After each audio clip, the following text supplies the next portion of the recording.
This is Sam from Unidale, and you're tuning into another edition of the Sam I Analyze Show. The NBA kicks off for the remainder of their season tomorrow. About less than 30 games left. And in the Eastern Conference, there is a team that stands above the rest, and that's the Boston Celtics. The question I have is, can anyone challenge the Boston Celtics in the Eastern Conference? Let's analyze. The Boston Celtics right now are number one in the East with a record of 43 and 12, and they've won 6 in a row going into the break, 8 and 2 in their last 10.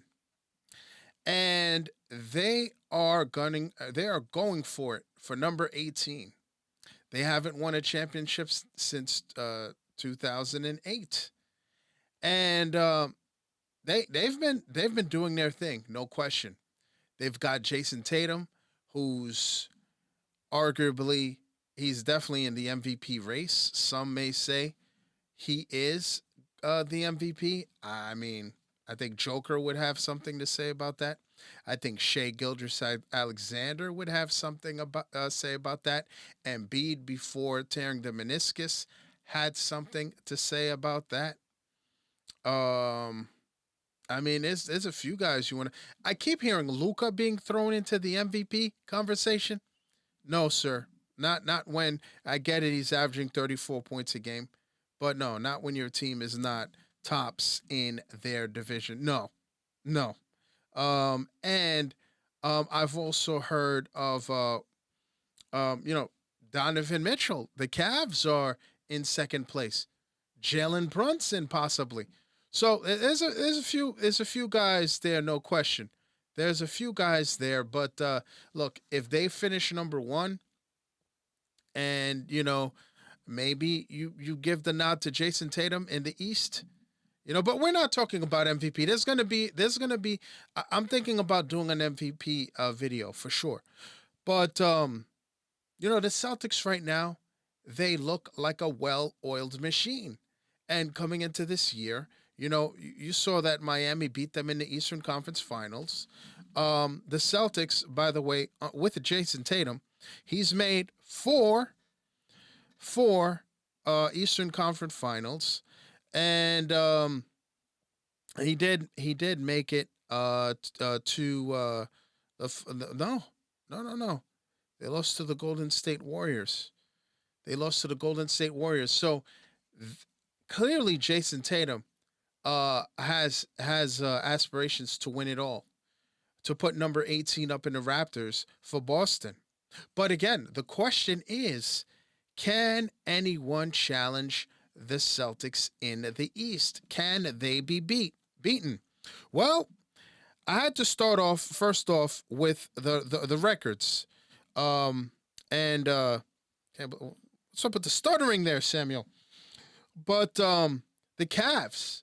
The Cavs are 0-2 right now against Boston. They've played them twice.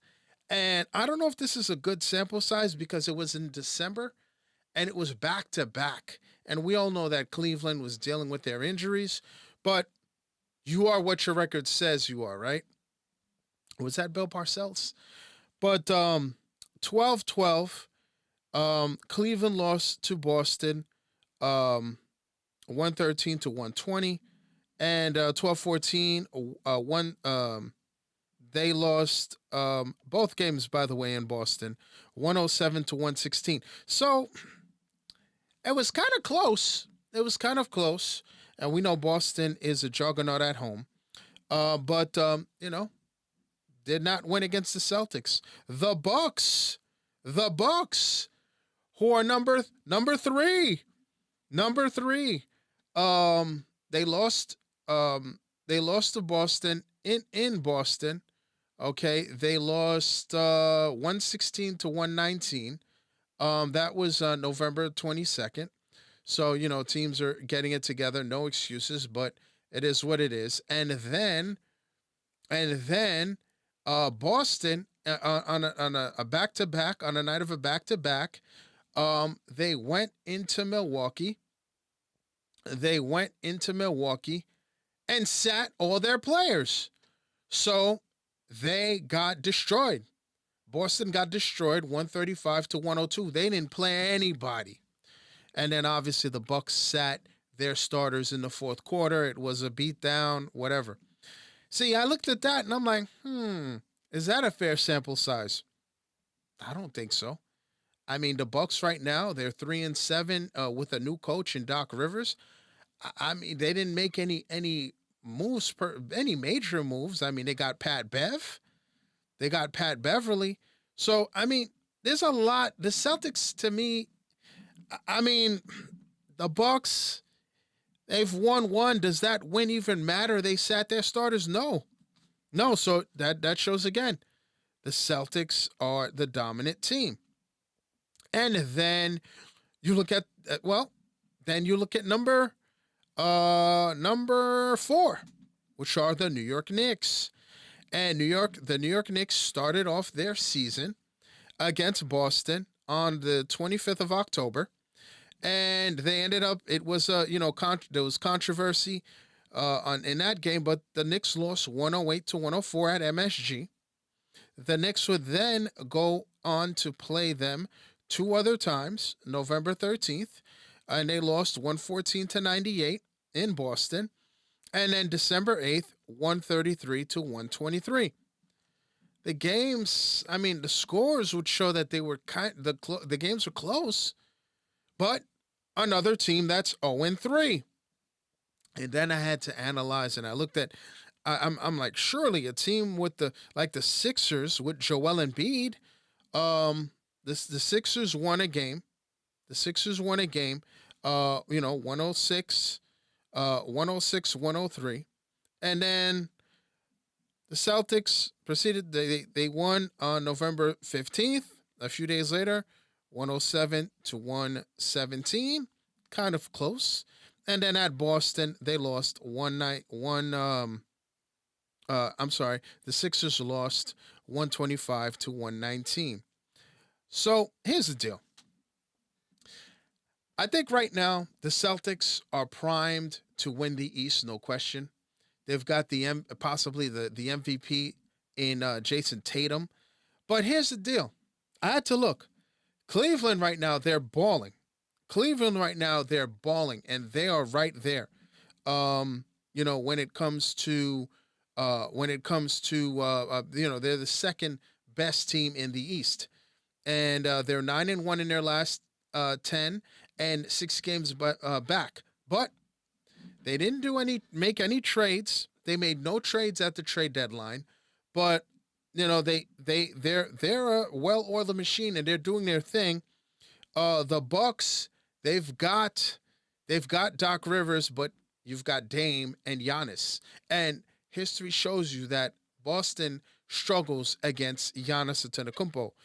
So look, it's right now they are the team to beat, but I'm not sleeping on any of the other 3 teams to give them a problem. And I think, quite honestly, and this is me trying my best not to be biased here, but the Knicks are going to play them this Saturday, not whole.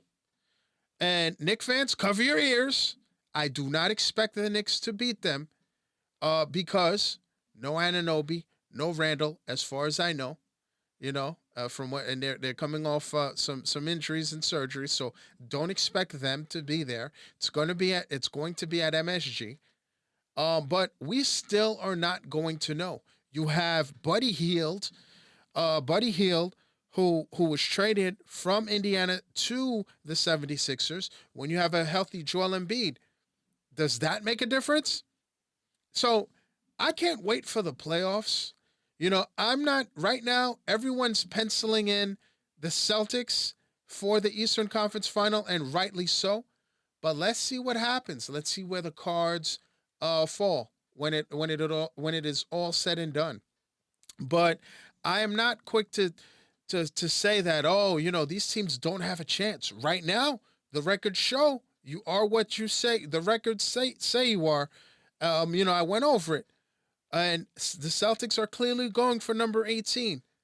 But I'm not quite sure. You saw what happened. Miami got hot last year, took them out, and the Celtics battled back and forced a game 7. Jason Tatum got hurt, unfortunately, but I do think that of all the teams that I've mentioned, you've got to we've gonna wait and see what the Bucks, if they figure it out. Cleveland, you saw what happened to them in the playoffs last year, and they made, they're balling right now. But I think the dark horse that people have to, and people are now saying the Knicks in the Eastern Conference Final, but can they beat them? We're gonna have to find out. We will see what happens. I like the Knicks' chances to challenge them for sure. I can't say, oh, the Knicks will definitely beat them. They look good on paper when they're healthy. Will they get healthy is the question. And Boston, have they finally figured things out? And will they finally, go back to a final, an NBA Finals, and be the representative in the East? We will find out. Now, as we close with our By the Way segment, as spring training is beginning, the players reported, Aaron Judge, he missed 42 games last year for tearing a ligament in his right big toe. Yankee fans, I don't know if you want to hear this, but he said he gets the quote of the day.